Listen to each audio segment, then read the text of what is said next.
Hey, what's up? It's Dominic D'Angelo. It's Rumor and Innuendo. It's a Thursday. Happy Thursday, everyone. I'm of AdFreeShows.com and Podcast Heat Wrestling, but I'm here with Mr. Robert Carpolis, WD Creative _ish. Robert, what a start already, huh? Damn it, Dom. I know I made you proud. Uh, Welcome. Hey, let's say hi to the folks who are joining us here today. E says, what's up? When the next RVD ep? So, Dom, when's the next RVD ep? Ooh. Well, that's coming up on Sunday is the plan. Robert, I don't know if I'm laggy or you're laggy, but we're having some tech issues here. Because, I don't know. This may not be just on my end. Not What's going on here, Dom? It's quite the start here today on the live stream. To chat, let us know what's going on here. Who's laggy right at this moment? Because I was having tech issues early on, starting off, even not by my own mistake. But well, that remains. Let's to be say seen. hi to Wrestling Old Head. Happy Thursday.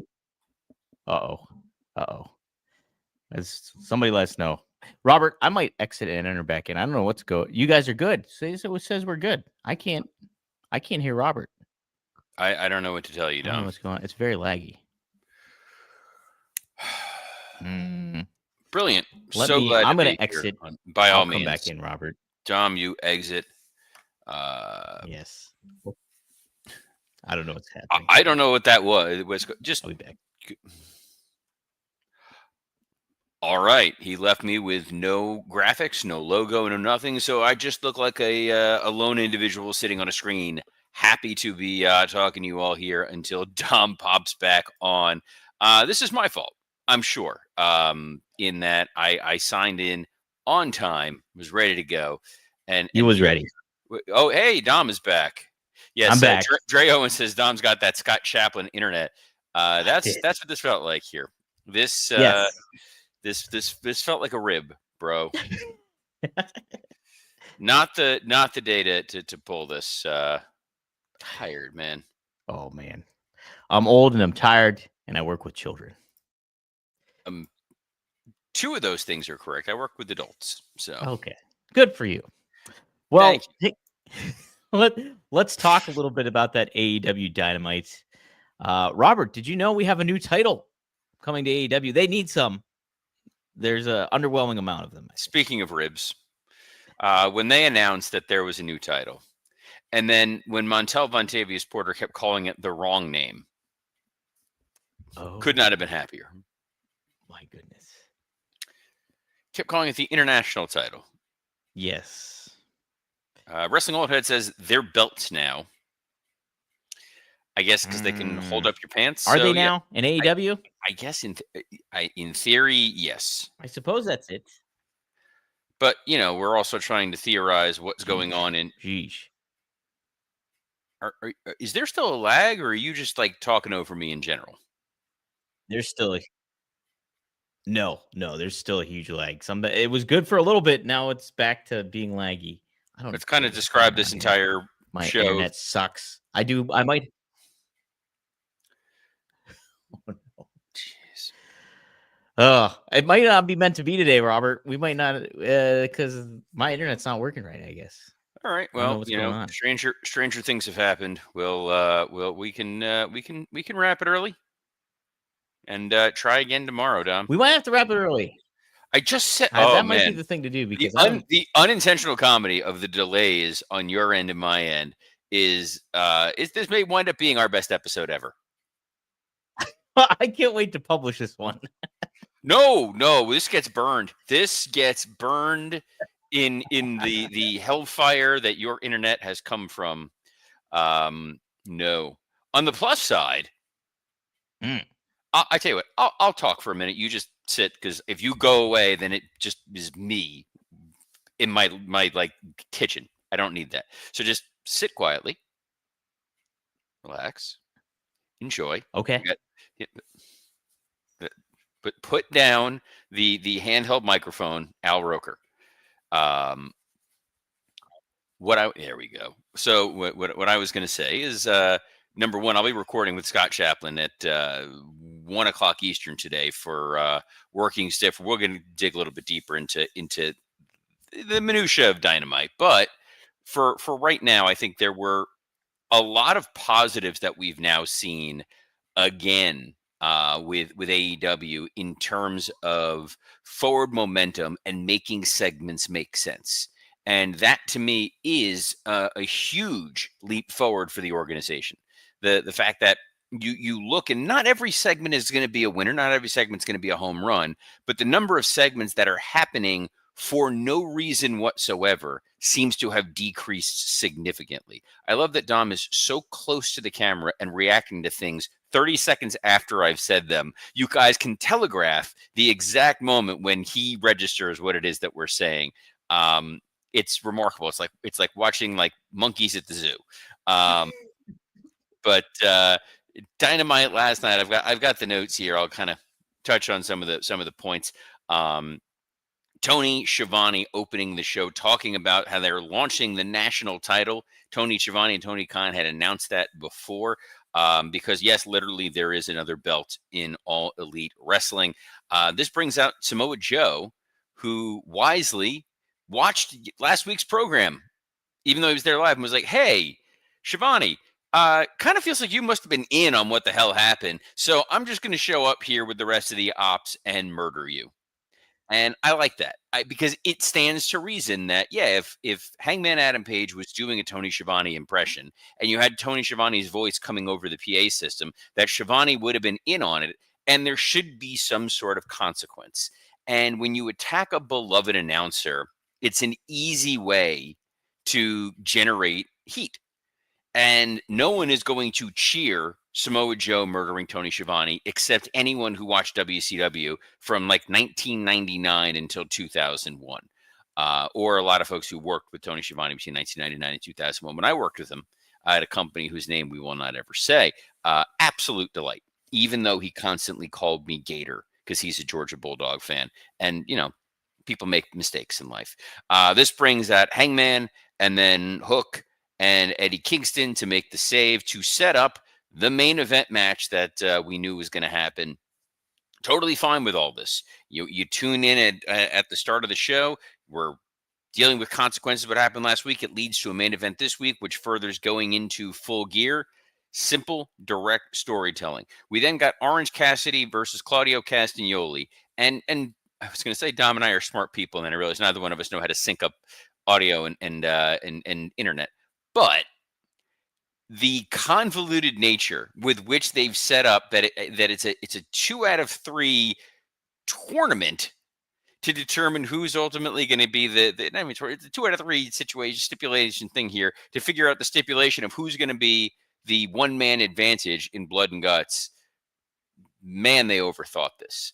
But Orange Cassidy and Claudio Castagnoli was a fantastic match. The uppercut finish at the end by Claudio, absolutely incredible. It looked dominant. It looked powerful.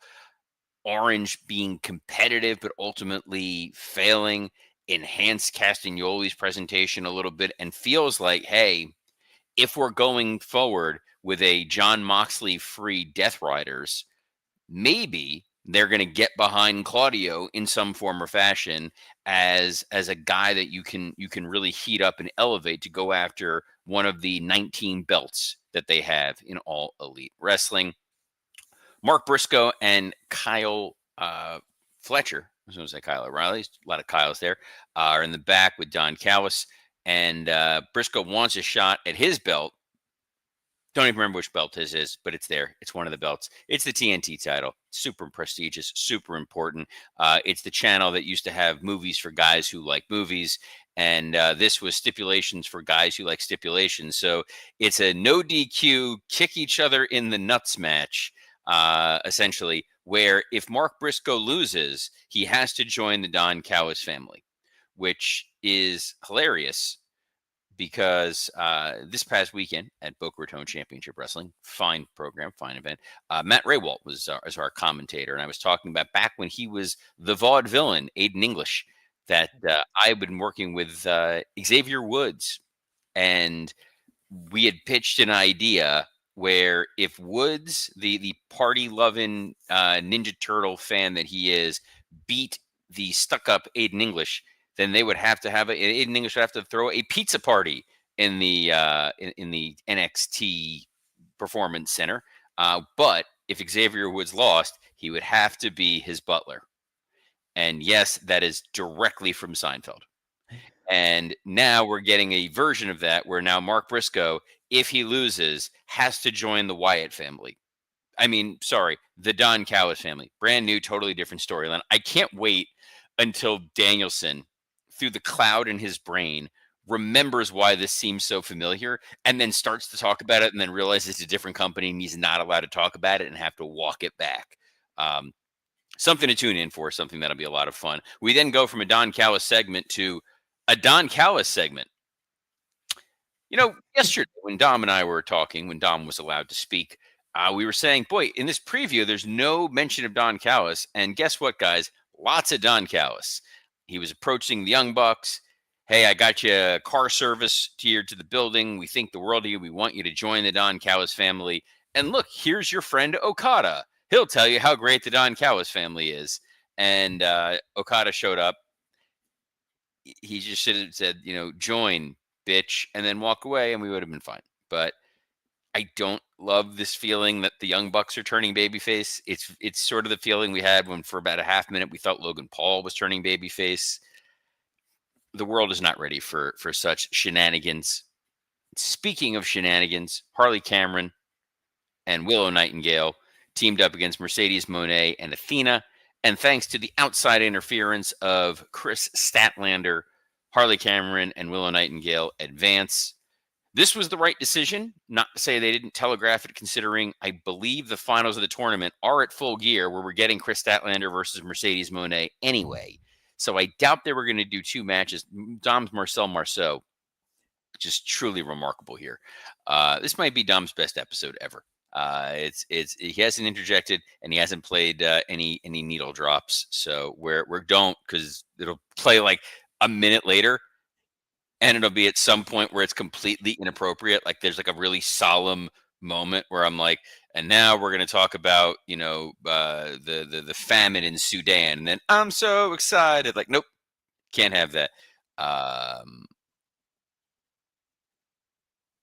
Devin Dowling just said, Ayo, listening to Working Stiff today, Dom was mentioned 4 times in the first 5 minutes.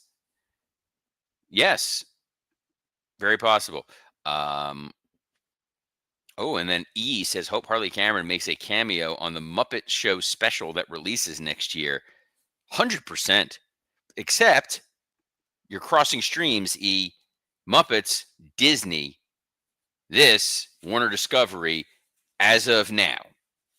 By the end of today, Paramount might own them. Netflix might own them. Dom may be using all that that money from our sponsors to buy it. And speaking of our sponsors, and speaking of puppets, if you're using your meat puppet, yeah, I don't know. I don't like that.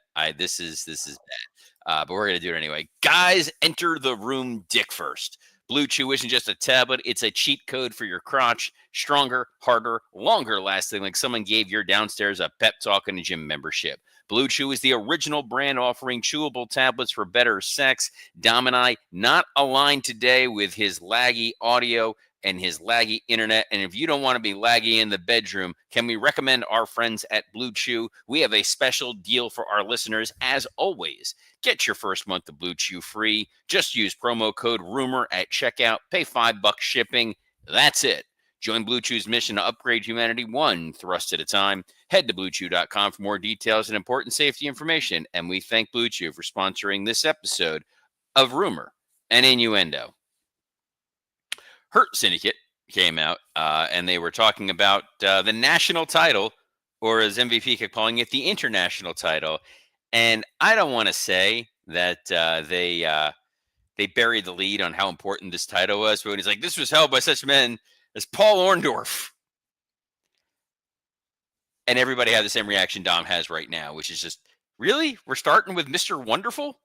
Eventually, they got to Dusty held this title, and Jack Briscoe and Nikita Koloff. Sure. I I don't know why we just spent all this time unifying titles just to bring in another title. They teased, hey, what would happen if Shelton took on Lashley? Which don't threaten me with a good time. That'd be a lot of fun. But good news, Ricochet and the Demand came out now with capes. Keeps. They now have capes. Hey, I heard Dom. Hey, Are you finally back in normal? I don't know. Am I? Am I? We're lined up. I mean, you said capes, but you're also not on mic, so you sound very far away. 1 second. He's going to push something and break it. This is the most exciting part of this episode here. In your hat that looks like I don't even quite understand this hat. It's like It's this. a Jets hat. It's a what? It's a Jets hat. It's when they Oh, wear their upcoming uniforms. Their Gotham, whatever it is, Gotham City football uniforms. this is my fault for interrupting. But Gotham is full of spooky people like Darby Allin. Darby Allin took on Danny Garcia, and we said last week, boy, it'd be really weird to put Danny Garcia out there just to beat him again. Good Right. news, they put Danny Garcia out there and they just beat him again. They would rather get over Darby's utilization of the Scorpion Deathlock rather than let Danny Garcia get a tainted win, especially when you have Pac there and Yuta there, and Orange Cassidy was already sort of nullified earlier. Like the door was open Yeah. for Garcia to at least get the pin, and Garcia had already made a point of getting himself over by beating Bryan Danielson when it wasn't really fully earned. Would have made a lot of sense. I'm pretty sure he also beat that Chris Jericho fellow, but that doesn't really matter. Good news, this is going to go to a tiebreaker that's going to take place on Collision. And if you're watching Collision, rethink priorities. You're getting Roderick Strong versus John Moxley, though, Robert. I liked it better when you weren't talking. It's a better episode. FTR came out talking. They called out Brodito. Brodito, not there. Turns out they were locked in their dressing room. And FTR bullies Bandito's abuela. Mm-hmm. Bandito, I guess, escaped, and he comes out to save his abuela. And then we got a great moment in the back where Stokely is guarding the door, and Brody King busts his arm through the door and grabs Stokely. I have seen this happen in real life with Brody King. Brody King is unnaturally. Oh, he is unnaturally strong. We were filming pre-tapes with Brody and MJF. Mm-hmm. And Brody was supposed to slam MJF against the wall and threaten him. And he put him through the drywall. My goodness. And we were like, oh, we don't have budget for this. So we hung a poster over it. Wrestling is a lawless third world country. We got Mina Shirakawa versus Megan Bayne. Only one match needed to determine who was going to get the advantage here. And it was Megan Bayne. Mm-hmm. And totally fine. Made a lot of sense. You got everybody coming out after for the big brawl. Mercedes begging off because she's like, I ain't getting involved in any of this. Then Statlander attacks her. I like it. Made sense. Simple.